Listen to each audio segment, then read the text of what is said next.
दोस्तों, आज हम बात करने वाले हैं राष्ट्रीय समुद्र विज्ञान संस्थान की तरफ से स्टेनोग्राफर और अन्य पदों पर निकाली गई वैकेंसी के बारे में।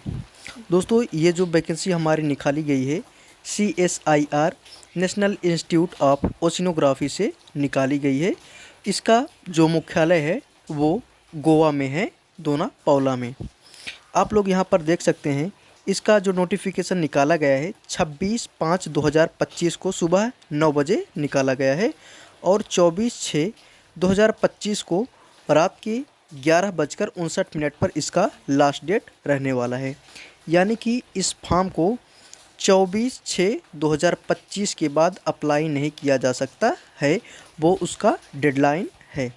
आगे की तरफ हम लोग देखते हैं दोस्तों कि इनमें किन किन चीज़ों का जिक्र किया गया है, क्या क्या एलिजिबिलिटी क्राइटेरिया रहने वाली है, क्या एज लिमिट रहने वाली है या फिर अन्य सभी प्रकार की चीज़ें क्या रहने वाली हैं। इससे पहले आप लोगों का स्वागत है court reporter short hand 2.0 YouTube channel पर। आगे की तरफ हम लोग जब देखते हैं तो यहाँ पर इन्होंने विभिन्न प्रकार की चीज़ों को बताया हुआ है। इन्होंने सबसे पहले डिटेल ऑफ वैकेंसीज पोजीशन के बारे में और क्वालिफ़िकेशन के बारे में बताया हुआ है कि यहाँ पर कौन सी पोस्ट रहने वाली है और रिजर्वेशन क्या रहने वाली है, कितनी पोस्ट रहने वाली हैं। एज लिमिट 24/6/2025 को, यानी कि इन्होंने जिस दिन इस वैकेंसी को निकाला हुआ है उस दिन क्या एज लिमिट रहने वाली है और जो पेमेंट है वो क्या रहने वाली है और इसके बाद जो CPC लेवल वगैरह है वो सब चीज़ें क्या क्या रहने वाली हैं। आगे की तरफ जब हम लोग नेम ऑफ़ द पोस्ट को देखते हैं तो वहाँ पर हमारा पोस्ट है जूनियर सेक्रेटरीट असिस्टेंट जनरल। यहाँ पर 10 पोस्ट हैं। जनरल की 5 वैकेंसी हैं, OBC की 2 वैकेंसी हैं, ST की 2 वैकेंसी हैं, SC की कोई वैकेंसी नहीं है, EWS की 1 वैकेंसी है। आगे की तरफ जब हम लोग देखते हैं तो यहाँ पर junior secretariat assistant finance and accountant की है और यहाँ पर भी जो टोटल पोस्ट निकाली गई है, टोटल 6 पोस्ट निकाली गई है और अपर एज लिमिट जो रखी गई है 28 ईयर्स रखी गई है। आगे की तरफ जब हम लोग देखते हैं पेमेंट में, तो पेमेंट इनको 19,900 रुपये से ले करके 63,200 रुपये तक का पेमेंट मिलने वाला है और इनको जो स्टार्टिंग से पेमेंट दिया जाएगा वो पेमेंट रहने वाला है 36,220 रुपया। यानी कि स्टार्टिंग से ही आपको 36,220 रुपये टोटल पेमेंट वगैरह लगा करके दिए जाएंगे। आगे की तरफ जब हम लोग देखते हैं तो यहाँ पर इन्होंने बताया हुआ जूनियर सेक्रेटरीट असिस्टेंट, यहाँ पर इन्होंने टोटल 3 पदों को निकाला है। जनरल का 2 पद है, EWS का 1 पद है। अब इसके बाद जब हम आगे की तरफ बढ़ते हैं तो यहाँ पर जो है जूनियर स्टेनोग्राफ़र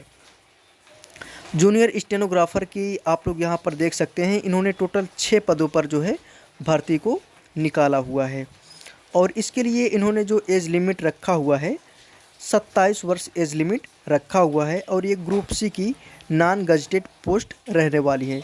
स्टेनोग्राफर्स को यहाँ पर 47,415 रुपये पर मंथ पे बैंड लगा करके दिए जाएंगे और इसके बाद जो है आपको इससे अधिक भी पेमेंट दिया जाएगा। आगे की तरफ चलिए हम लोग देखते हैं। आगे की तरफ क्या है कि इन्होंने पोस्ट का डिटेल बताते हुए कहा है कि इन्होंने बताया है कि टोटल 6 वैकेंसी में जनरल की 2 वैकेंसी है, OBC की 2 वैकेंसी हैं, ST की 1 वैकेंसी है और EWS की 1 वैकेंसी है। SC की कोई भी वैकेंसी नहीं है। SC कैटेगरी के जो भी कैंडिडेट होंगे वो जनरल कैंडिडेट की तरह ही या फिर जनरल कैटेगरी में अप्लाई कर सकते हैं। आप लोग यहाँ पर देख सकते हैं कि स्टेनोग्राफर को 25,500 रुपये से लेकर के 81,100 रुपये तक का पेमेंट मिलने वाला है। आगे की तरफ जब हम लोग और अन्य सभी चीज़ों को देखते हैं, एज लिमिट वगैरह को देखते हैं, तो यहाँ पर नोटिफिकेशन में अच्छी प्रकार से बताया गया है और आप लोग किस प्रकार से पोस्ट वगैरह को प्रेफरेंस देने वाले हैं, इन सभी चीज़ों को आप लोग आराम से देख लेना। अब आगे की तरफ जब हम लोग चलते हैं तो इन्होंने विभिन्न प्रकार की चीज़ों को बताया हुआ है। एप्लीकेशन फ़ीस के बारे में बताया है, तो एप्लीकेशन फ़ीस जो रहने वाला है यहाँ पर 500 रुपये एप्लीकेशन फ़ीस रहने वाला है। SC ST PWB ex serviceman candidate women candidate का जो एग्ज़ाम फ़ीस रहने वाला है वो फ्री रहेगा, यानी कि आपको कोई भी एग्ज़ामिनेशन फ़ीस नहीं देना है। आगे की तरफ जब आप लोग देखते हैं यहाँ पर एज रिलैक्सेशन के बारे में बताया गया है। एससी को 5 वर्ष की छूट दिया गया है, ओबीसी को 3 वर्ष का और पीडब्ल्यूबी अनरिजर्व को 10 वर्ष का, ओबीसी एनसीएल को 13 वर्ष का और एससी एसटी को जो विकलांग है उनको 15 वर्ष का छूट दिया गया है। और जो सीआईएसआर के डिपार्टमेंटल कैंडिडेट हैं उनके लिए तो कोई एज लिमिट ही नहीं है। आप लोग अगर 70 साल के बूढ़े हो गए तो भी आप लोग आवेदन कर सकते हैं। आगे की तरफ अगर जब हम लोग देखते हैं तो यहाँ पर ईडब्ल्यूएस के लिए जो उनका जो भी चीज़ें हैं आगे की तरफ इनका बताया गया है। और जब हम लोग आगे की तरफ बढ़ते हैं तो आगे की तरफ इन्होंने विभिन्न प्रकार की चीज़ों को बताया हुआ है। तो इस सीरीज़ में जब हम लोग आगे की तरफ बढ़ते हैं तो आप लोग यहाँ पर देखते हैं कि बेनिफिट वगैरह जो काउंसिल में इनके रहने वाले ही, यानी कि आप लोग सर्विस देने के दौरान कौन कौन से जो फ़ायदे हैं, क्या क्या मिलने वाले हैं, इन सब चीज़ों के बारे में आप लोग आराम से देख सकते हैं। आगे की तरफ आप लोगों को फ़ोटो वगैरह कैसे अपलोड करना है ये सब चीज़ें बता दी गई हैं। आप लोग आराम से इस वीडियो को पॉज कर सकते हैं और पॉज करने के बाद जो है आप लोग आराम से नोटिफिकेशन को पढ़ भी सकते हैं। अब आप लोग यहाँ पर selection process, scheme of examination, syllabus and break of marks for the post of junior secretariat assistant, आप लोग यहाँ पर देख सकते हैं। जो जेएससी वाले बच्चे होंगे आप लोग यहाँ पर देख सकते हैं कि इनके लिए क्या क्या सिलेबस रहने वाला है और क्या क्या इनका एग्जामिनेशन में आने वाला है। ठीक है, तो आप लोग यहाँ पर आराम से इसको देखते हुए चलिए। अब आप प्रिपरेशन ऑफ मेरिट लिस्ट, उनका प्रिपरेशन मेरिट लिस्ट किस प्रकार से बनाया जाएगा आप लोग भी यहाँ पर देख सकते हैं।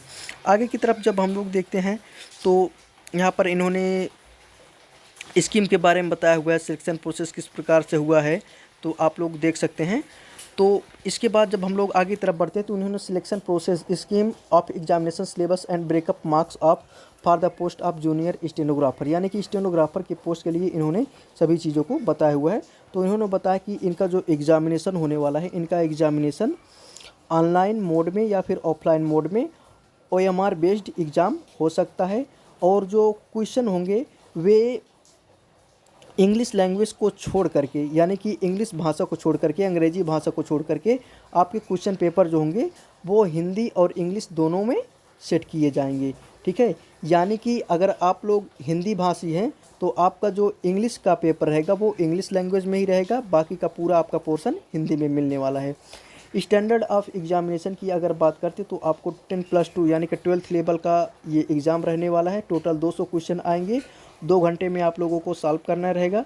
50 क्वेश्चन जो है रीजनिंग के रहेंगे, 50 क्वेश्चन जीए के रहेंगे और 50 ही क्वेश्चन जो यहाँ पर 100 क्वेश्चन जो है इंग्लिश के रहने वाले हैं। 0.25 मार्क्स जो है नेगेटिव मार्किंग है, आप लोग यहाँ पर देख सकते हैं। आगे की तरफ आप लोगों का जो लैंग्वेज स्किल टेस्ट है कि कुछ लोगों का कन्फ्यूजन रह जाता है कि हिंदी स्टेनोग्राफर के लिए आई है कि इंग्लिश स्टेनोग्राफर के लिए आई है। तो यहाँ पर जो है वैकेंसीज हिंदी और इंग्लिश दोनों स्टेनोग्राफर के लिए निकाली गई है।